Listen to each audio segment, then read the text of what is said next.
Hi dear student, मैं रामकृष्ण पनका पढ़े चलो बढ़े चलो यूट्यूब चैनल पर आप सभी का स्वागत करते हैं। आज हम इस वीडियो में प्रश्नावली 1.3 के पहले जो प्रमेय दिए गए हैं उनको हम देखेंगे। तो यहाँ पे हमारा पहला प्रमेय है जो कि है 1.3 लिखा है। मान लीजिए p एक अभाज्य संख्या है। यदि p a स्क्वायर को विभाजित करती है तो p a को भी विभाजित करेगी, जहां a एक धनात्मक पूर्णांक है। वास्तव में ये प्रमेय हमसे कह क्या रहा है, हम इसे कुछ इस तरीके से समझ सकते हैं। जैसे मान लीजिए यहाँ पे ये जो p है एक अभाज्य संख्या है, अभाज्य संख्या है, और a जो है इसमें बोला है एक धनात्मक पूर्णांक है, धनात्मक पूर्णांक है। तो ये प्रमेय ये कहता है कि यदि ये अभाज्य संख्या p इस धनात्मक पूर्णांक a के वर्ग को, क्या a के वर्ग को यदि विभाजित करता है, कौन, ये अभाज्य संख्या p है ना, तो यही अभाज्य संख्या p इस धनात्मक पूर्णांक a को भी विभाजित करेगा, है ना। यही कहता है ये प्रमेय। यहाँ से आप समझिए, कहता है कि यदि ये अभाज्य संख्या p a के वर्ग को विभाजित करता है ना, तो यही अभाज्य संख्या p धनात्मक पूर्णांक a को भी विभाजित करेगा, ठीक ना। तो उम्मीद करता हूँ ये आप समझ गए होंगे। अब हम इसे कुछ अंक लेकर समझते हैं। जैसे मान लीजिए हम अभाज्य संख्या ले लें 2, अभाज्य संख्या हम ले लेते हैं 2, ठीक ना, और एक धनात्मक पूर्णांक ले लेते हैं, धनात्मक पूर्णांक। जैसे मान लीजिए हमने धनात्मक पूर्णांक लिया 4। तो अब इस प्रमेय को यहाँ से समझिए। ये प्रमेय ये कहता है कि यदि ये अभाज्य संख्या अर्थात कि 2 इस धनात्मक पूर्णांक अर्थात कि 4 के वर्ग को, है ना, मतलब कि ये धनात्मक पूर्णांक 4 का वर्ग हो गया, है ना, अगर इसको ये अभाज्य संख्या 2 विभाजित करता है तो फिर इस धनात्मक पूर्णांक अर्थात कि 4 को भी यही अभाज्य संख्या 2 विभाजित करेगा, ठीक है। तो यही है कि यदि अभाज्य संख्या किसी धनात्मक पूर्णांक के वर्ग को विभाजित करता है तो वह उस धनात्मक पूर्णांक को भी विभाजित करेगा, ठीक है। तो यही लिखा है। यहाँ से आप पढ़ सकते हो एक बार पुनः कि मान लीजिए p एक अभाज्य संख्या है, जैसे हमने यहाँ पे देखा था। यदि यही p a स्क्वायर को विभाजित करती है ना, a स्क्वायर को यदि ये p विभाजित करती है तो p जो है a को भी विभाजित करेगी, है ना। तो इसे आप अच्छे से ध्यान में रखिएगा, क्योंकि आगे हम कुछ उदाहरण हल करेंगे। इसके बाद तो एक प्रमेय है 1.4, उसे हल करेंगे, और उस प्रमेय में हमें वर्गमूल 2 को अपरिमेय संख्या सिद्ध करनी है ना। तो इसलिए आप इस प्रमेय को ध्यान में रखिएगा, क्योंकि आगे हम जो उदाहरण हल करेंगे और जो प्रश्नावली 1.3 के प्रश्न हैं वो इसी प्रमेय के माध्यम से हल होंगे। तो आप इसे ध्यान में रखिएगा। अब हम आगे प्रमेय 1.4 को हल करते हैं।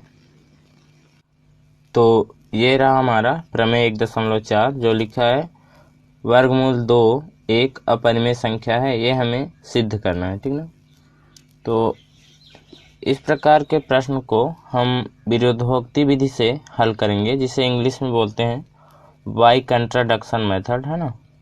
तो इस विधि में जब हम हल करते हैं प्रश्न को, तो जो चीज़ हमें दिया होता है उसे हम उल्टा मान लेते हैं। जैसे यहाँ पे दिया है वर्गमूल 2 एक अपरिमेय संख्या है, तो हम ये मान के चलेंगे कि वर्गमूल 2 एक परिमेय संख्या है, हम ये कल्पना करके चलेंगे, है ना।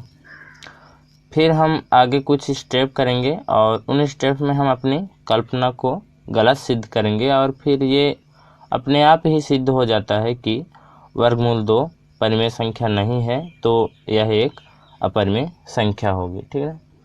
तो आइए हम इसका हल प्रारंभ करते हैं।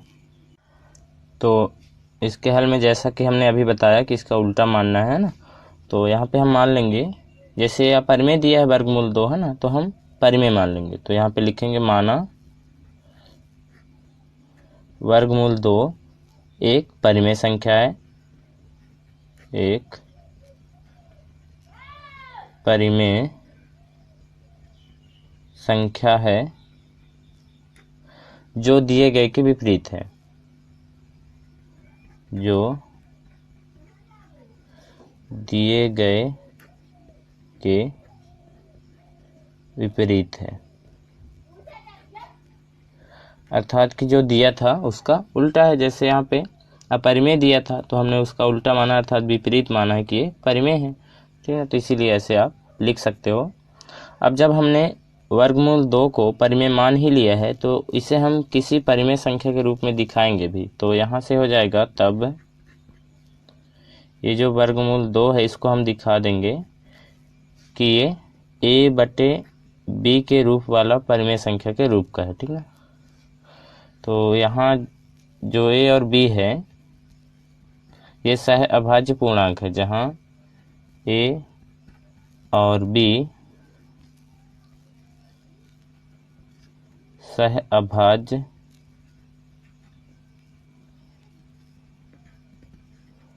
पूर्णांक है तथा ये जो b है 0 के बराबर नहीं है, ठीक है।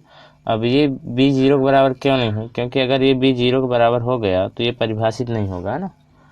तो यहाँ पे थोड़ा हम सह अभाज्य को समझते हैं। हमने लिखा जहाँ a और b सह अभाज्य पूर्णांक है। तो सह अभाज्य का मतलब ये है कि वे संख्याएं जिनका संख्या 1 के अलावा अन्य कोई उभयनिष्ठ गुणनखंड ना हो। जैसे आप इसे कुछ उदाहरण से समझ सकते हैं।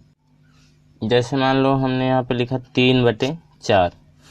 अब हम यहाँ पे 3 का गुणनखंड लिखते हैं। 3 का गुणनखंड होगा 1 और 3, है ना। और 4 के गुणनखंड क्या क्या हो जाएंगे? 1, 2 और 4। तो यहाँ पे आप देखिए इनके गुणनखंड में 1 के अलावा कोई भी उभयनिष्ठ गुणनखंड नहीं है। तो इस प्रकार के संख्या जो होते हैं सह अभाज्य पूर्णांक कहलाते हैं या सह अभाज्य संख्या कहलाते हैं, ठीक है ना। तो उम्मीद करता हूँ ये समझ गए होंगे सह अभाज्य पूर्णांक क्या है। अब हम अपने प्रश्न पे आते हैं। तो आप पहले ये बताइए यहाँ तक समझ में आया कि नहीं, क्योंकि यही स्टेप हमें हर सवाल में करना है, ठीक ना। तो सबसे पहले हमने देखो, एक बार और देखो हमने क्या किया कि ये जो वर्गमूल 2 था ये हमारे प्रश्न में अपरिमेय दिया था और हमें इसे अपरिमेय सिद्ध करना ही है, लेकिन उल्टा मान के हल करना है, विपरीत मान के, है ना। जो दिया रहेगा उसका हम उल्टा मान लेंगे। जैसे यहाँ पे दिया था कि वर्गमूल 2 एक अपरिमेय संख्या, लेकिन हमने हल में क्या लिखा? माना वर्गमूल 2 एक परिमेय संख्या है, ठीक है। जो दिए गए के विपरीत है अर्थात जो दिया था उसका उल्टा है, ठीक है। अब जब हमने वर्गमूल 2 को परिमेय संख्या मान लिया है तो हमें इस वर्गमूल 2 को किसी परिमेय संख्या के रूप में दिखाना होगा। इसलिए हमने यहाँ पे वर्गमूल 2 को एक परिमेय संख्या a/b के रूप वाले परिमेय संख्या में हमने दिखा दिया, ठीक ना। ये एक परिमेय संख्या है, a/b क्या है? यहाँ पे एक परिमेय संख्या है और इसी परिमेय संख्या के बराबर हमने वर्गमूल 2 को दिखा दिया। क्यों? क्योंकि हमने वर्गमूल 2 को यहाँ पे परिमेय संख्या माना है, इसलिए हमने इसे परिमेय संख्या के रूप में दिखाया है कि ये इस परिमेय संख्या के बराबर है। और जहाँ a और b क्या है? सह अभाज्य पूर्णांक, अर्थात कि यहाँ पे एक के अलावा इनमें कोई भी उभयनिष्ठ गुणनखंड नहीं है ना। अब हम आगे क्या करेंगे देखिएगा ध्यान से। अब हम आगे यहाँ पे बहुत ही आसान है इसको हल करना। देखो इस b को हम इधर पक्षांतर कर देंगे, है ना। तो ये b यहाँ भाग में है, इधर आके वर्गमूल 2 के साथ गुणा में हो जाएगा। तो इसे हम कुछ ऐसे लिख सकते हैं, वर्गमूल 2 गुणे b बराबर यहाँ क्या बचा? a। b तो इधर आ गया, है ना। अब देखिए हम इसको क्या करेंगे? अब समीकरण 1 नाम देंगे, ठीक है ना। हमने अब समीकरण 1 नाम दे दिया। अब हम यहाँ पे लिखेंगे कि समीकरण 1 के दोनों पक्षों में वर्ग करने पर, है ना। तो लिखिएगा समीकरण 1 के दोनों पक्षों में वर्ग करने पर। देखो दोनों पक्ष क्या होता है, यहाँ पे दो पक्ष हैं। बराबर की इस साइड वाले पक्ष को हम राइट हैंड साइड बोलते हैं, अर्थात कि दायां पक्ष बोलते हैं, और इस साइड को हम लेफ्ट हैंड साइड अर्थात कि बायां पक्ष बोलते हैं, ठीक ना। तो हो गए ना इस समीकरण के दो पक्ष। अब समीकरण इसको क्यों बोलते हैं? क्योंकि जिसमें ये चिन्ह होता है बराबर का चिन्ह, है ना, उसी को हम समीकरण कहते हैं। तो इसलिए समीकरण है और एक पक्ष ये हो गया इस समीकरण का और दूसरा पक्ष ये हो गया, और हमने यहाँ पे लिखा है समीकरण एक मतलब हमने इसका नाम दिया ना, अभी ये समीकरण 1 हो गया ना। तो यही समीकरण 1 के दोनों पक्षों में वर्ग करने पर, तो आइए हम कर देते हैं।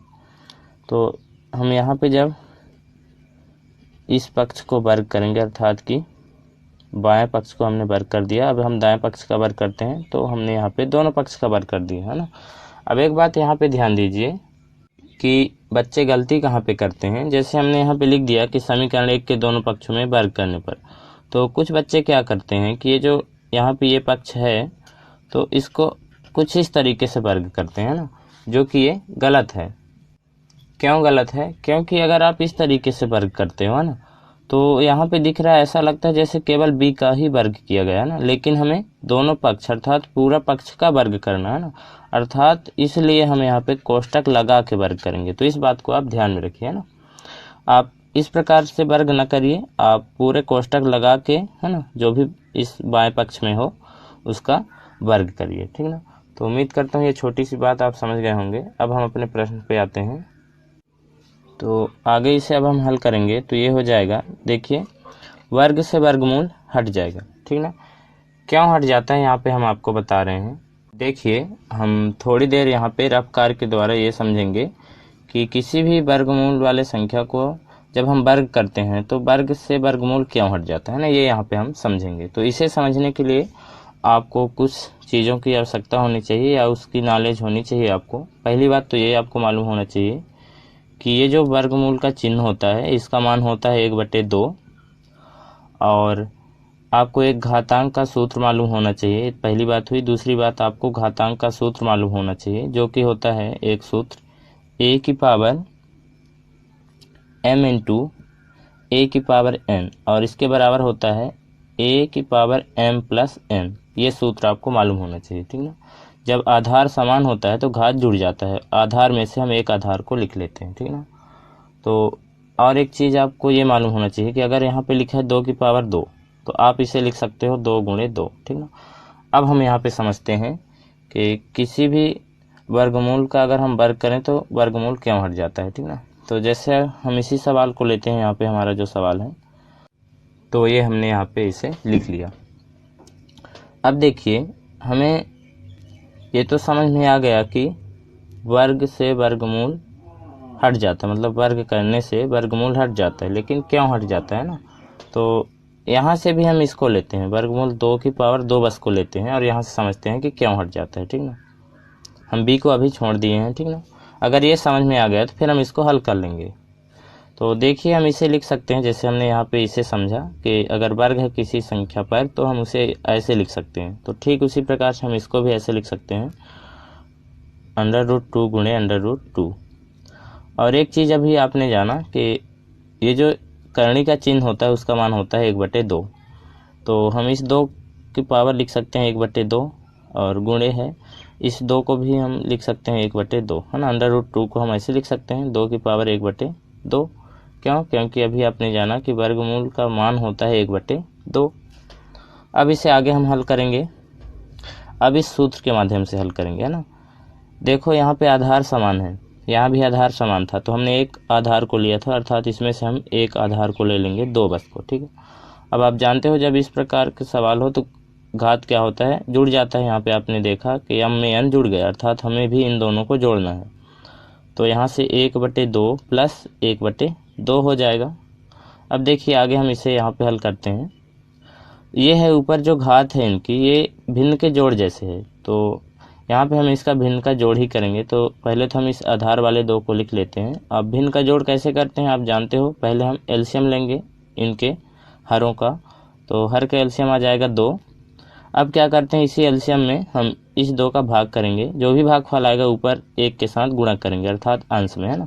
तो 2 में 2 का भाग होगा तो 1 आएगा, 1 का ऊपर गुणा करेंगे इसमें तो 1 आएगा, क्योंकि 1 1 का में 1 है ना, प्लस है तो प्लस। फिर से हम इस 2 में अर्थात एलसीएम में हम इस 2 का भाग करेंगे, तो जो भी भागफल आएगा इस 1 में गुणा करेंगे, तो 2 में 2 का भाग करेंगे तो 1 ही आएगा, इसलिए इस 1 में 1 का गुणा करेंगे तो 1 आएगा, ठीक है।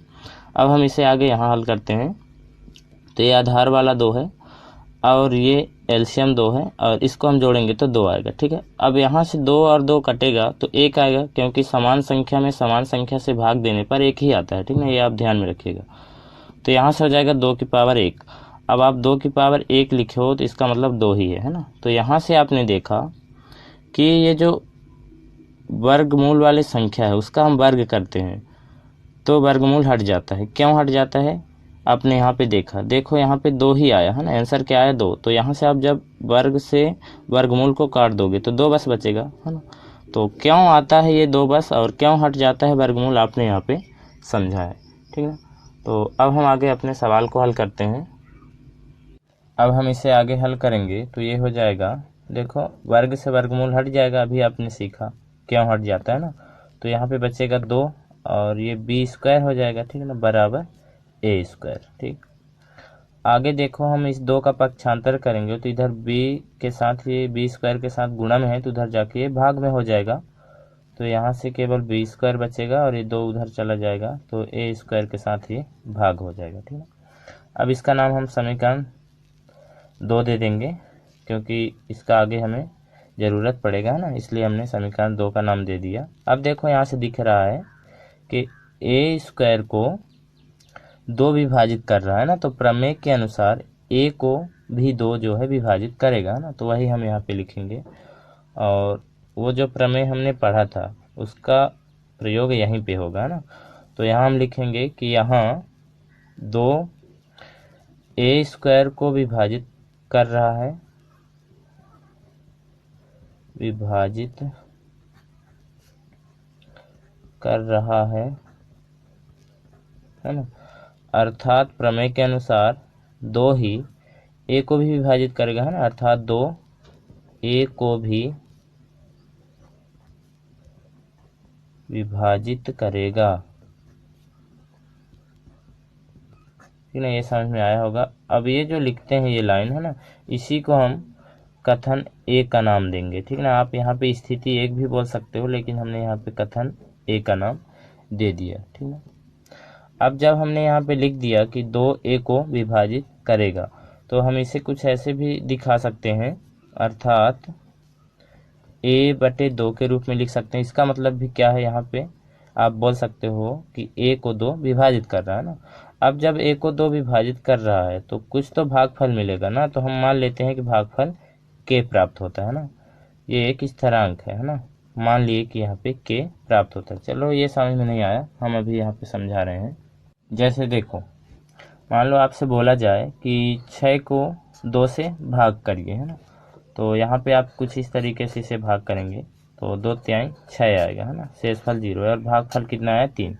तो आप यहाँ पे इसको ऐसे दिखा सकते हैं कि 6 को 2 से भाग करने पर जो भागफल है वो 3 प्राप्त होता है ना। तो वही काम हमने यहाँ पे किया है कि ए को 2 से भाग करने पर भागफल क्या मिलता है, के।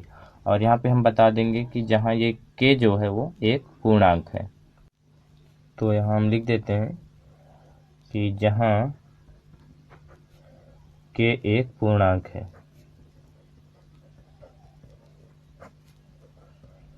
ठीक ना, इसे आगे थोड़ा और हम हल कर सकते हैं। देखो ये जो 2 है इसका हम पक्षांतर करेंगे तो इधर भाग में उधर जाके के साथ गुणा में हो जाएगा, है ना। तो इसे हम लिख देंगे ए बराबर 2 के। अब देखो हमें यहाँ से ए का मान प्राप्त हुआ है, अब इसी ए के मान को हम समीकरण 2 में रखेंगे, अर्थात जहाँ समीकरण 2 में ए है वहाँ हम लिख देंगे 2 के, है ना। तो आइए लिखते हैं पहले थोड़ा सा कि समीकरण 2 में ए का मान रखने पर, ये लिखते हैं यहाँ पे, है ना। तो ये हमने लिखा कि समीकरण 2 में ए का मान रखने पर, तो आइए रख देते हैं। तो समीकरण 2 हमारा ये है, ठीक है। तो यहाँ पे देखिएगा ये है बी स्क्वायर, तो हमने लिखा बी स्क्वायर बराबर है, तो बराबर यहाँ पे ए है, ए के जगह पे हमें क्या रखना है 2 के, और इस ए का वर्ग भी है इसलिए हमें इसका वर्ग करना पड़ेगा, ठीक है। और बटे 2 है तो हम 2 लिख दिए, ठीक। इसे आगे हम हल करेंगे तो ये आ जाएगा, देखिएगा ये हो जाएगा बी स्क्वायर बराबर, देखो 2 का वर्ग 4 हो जाएगा और के का वर्ग के स्क्वायर हो जाएगा, बटे यहाँ पे 2 है तो 2, ठीक है। यहाँ से हम 2 को कट कर सकते हैं, यहाँ से 2 1 कम 2 और 2 दूना 4, ठीक है। तो यहाँ से क्या बचा 2 के स्क्वायर, क्या बचा है बी स्क्वायर बराबर 2 के स्क्वायर बचा है, ये बचा है, ठीक ना, ये समझ में आया। अब देखिए हम इसको आगे यहाँ पे हल करते हैं, तो ये हो जाएगा, हम यहाँ पे क्या करेंगे, 2 को इधर पक्षांतर करेंगे, ठीक ना, तो ये 2 के स्क्वायर के साथ गुणा में इधर आके भाग में हो जाएगा, तो यहाँ से हो जाएगा बी स्क्वायर बटे 2। देखो ये 2 इधर गुणा में था, इधर आके भाग में हो गया है ना, बराबर क्या बचेगा, के स्क्वायर, ठीक ना। अब देखिए यहाँ से देखने से पता चलता है कि बी स्क्वायर को 2 विभाजित कर रहा है ना, तो यही हम लिखेंगे कि यहाँ बी स्क्वायर को 2 विभाजित कर रहा है, अर्थात बी को भी 2 विभाजित करेगा ना। तो आइए हम लिख देते हैं कि यहाँ 2 बी स्क्वायर को विभाजित कर रहा है, बी स्क्वायर को विभाजित कर रहा है, ठीक ना, अर्थात प्रमेय के अनुसार ये जो 2 है ये बी को भी विभाजित करेगा, ठीक ना, को भी विभाजित करेगा, ठीक है। इसका नाम हम कथन बी देते हैं, ठीक है, इसका नाम हमने क्या दिया, कथन बी। अब यहाँ से ध्यान से देखिए कि कथन ए और बी से हमें क्या मिला, यहाँ से देखिए 2 जो है ए को भी विभाजित कर रहा है और यही 2 बी को भी विभाजित कर रहा है, अर्थात ए और बी का एक उभयनिष्ठ गुणनखंड 2 हुआ, ठीक ना, लेकिन हमने ए और बी को यहाँ पे क्या माना था, सह अभाज्य पूर्णांक, अर्थात कि इनमें एक के अलावा कोई भी उभयनिष्ठ गुणनखंड नहीं था, है ना। लेकिन यहाँ जब हमने हल किया तो कथन ए और बी से ये पाया कि इनका एक उभयनिष्ठ गुणनखंड और क्या है, 2 है ना, इसलिए सह अभाज्य पूर्णांक नहीं रहे, है ना। तो यही हम लिखेंगे कि कथन ए और बी से क्या मिला हमें, कथन ए और बी से कि ए और बी का एक उभयनिष्ठ गुणनखंड 2 है, तो यही हम लिखेंगे कथन ए और बी से ए और बी का एक उभयनिष्ठ गुणनखंड 2 है, उभयनिष्ठ गुणनखंड 2 है, अर्थात जब इसका उभयनिष्ठ गुणनखंड 1, 2 है, ठीक ना, इसलिए सह अभाज्य पूर्णांक नहीं रहे, है ना, क्योंकि सह अभाज्य पूर्णांक होने के लिए इनमें केवल गुणनखंड जो है वो उभयनिष्ठ 1 होना चाहिए, है ना, लेकिन यहाँ 2 है, ठीक ना।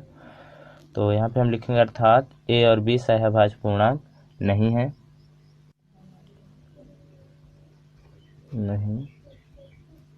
ठीक है। तो जब ए और बी सह अभाज्य पूर्णांक नहीं है तो ये परिमेय संख्या भी नहीं रहे, है ना, तो अर्थात हम लिख देंगे अर्थात ए बटे बी परिमेय संख्या नहीं है, परिमेय संख्या नहीं है। तो जब ये परिमेय संख्या नहीं है तो अर्थात वर्गमूल 2 जो है एक अपरिमेय संख्या है ना, तो यहाँ पे हम लिखेंगे अतः वर्गमूल 2 एक अपरिमेय संख्या है, ठीक है, और यही हमें प्रूफ करना था, ठीक है ना। आइए हम इसे एक बार पुनः थोड़ा सा शार्ट में समझते हैं। जैसे यहाँ पे हमारा प्रमेय 1.4 था कि वर्गमूल 2 एक अपरिमेय संख्या है, और आप जान चुके हैं कि इस प्रकार के प्रश्न को हम बाय कंट्राडिक्शन मेथड अर्थात कि विरोधोक्ति विधि से हल करेंगे। और विरोधोक्ति विधि ये कहता है कि जो प्रश्न में दिया रहे उसका उल्टा मान के आप हल करिए, है ना। तो वही हमने यहाँ पे किया है। यहाँ पे हमने क्या लिखा, माना वर्गमूल 2 एक परिमेय संख्या है और दिया क्या था अपरिमेय, हमने उल्टा माना ना, तो यही हमने लिखा कि माना वर्गमूल 2 एक परिमेय संख्या है जो दिए गए के विपरीत है ना, अपरिमेय दिया था उसका हमने विपरीत माना है। अब जब हमने इसको परिमेय मान लिया है तो इसे एक परिमेय संख्या के रूप में हमने दिखा दिया, और वो परिमेय संख्या है ए बटे बी के रूप का, है ना। और यहाँ ए और बी क्या है, सह अभाज्य पूर्णांक है तथा b बराबर 0 नहीं है, क्योंकि अगर b बराबर 0 हो गया तो ये परिभाषित नहीं होगा, है ना। फिर हमने यहाँ पे आगे क्या किया, इस b का पक्षांतर किया, इधर ये b भाग में था, इधर जाके √2 के साथ गुणा में हो गया। फिर हमने इसका नाम समीकरण 1 दिया और फिर हमने समीकरण 1 के दोनों पक्षों में वर्ग कर दिया, ठीक, तो हमें ये प्राप्त हुआ। फिर हमने जब इसे हल किया तो हमें मिला 2b² बराबर a²। अब यहाँ से हमने 2 को भी पक्षांतर किया तो ये इधर गुणा में था बी स्क्वायर के साथ, इधर आके ए स्क्वायर के साथ भाग में हो गया, ठीक ना। फिर हमने इसका नाम समीकरण 2 दिया। और यहाँ से देखने से हमें ये पता चलता है कि ए स्क्वायर को 2 विभाजित कर रहा है। तो जो अभी हमने थोड़ी देर पहले प्रमेय पढ़ा था उस प्रमेय के अनुसार ए को भी 2 विभाजित करेगा। तो वही हमने यहाँ पे हिंदी से लिखा है कि यहाँ 2 जो है ए स्क्वायर को विभाजित कर रहा है ना, इसलिए 2 ए को भी विभाजित करेगा। तो इसी को हमने कथन का नाम ए दिया, ठीक ना। इस कथन का नाम हमने क्या दिया, ए। फिर हमने क्या किया, देखो ये जो हमने लिखा कि 2 ए को भी विभाजित करेगा, तो इसी को हमने इस रूप में दिखा दिया। इसका मतलब भी ये है कि यहाँ पे आप कह सकते हो कि ए को 2 विभाजित कर रहा है, और जब विभाजित कर रहा है तो कुछ तो भागफल मिलेगा ना। तो हमने मान लिया कि भागफल के प्राप्त होता है, जहाँ के क्या है, एक पूर्णांक है। अब फिर हमने क्या किया, इस 2 का पक्षांतर किया, इधर 2 भाग में है, इधर जाके के साथ गुणा में हो गया। तो यहाँ से हमें ए का मान प्राप्त हो गया।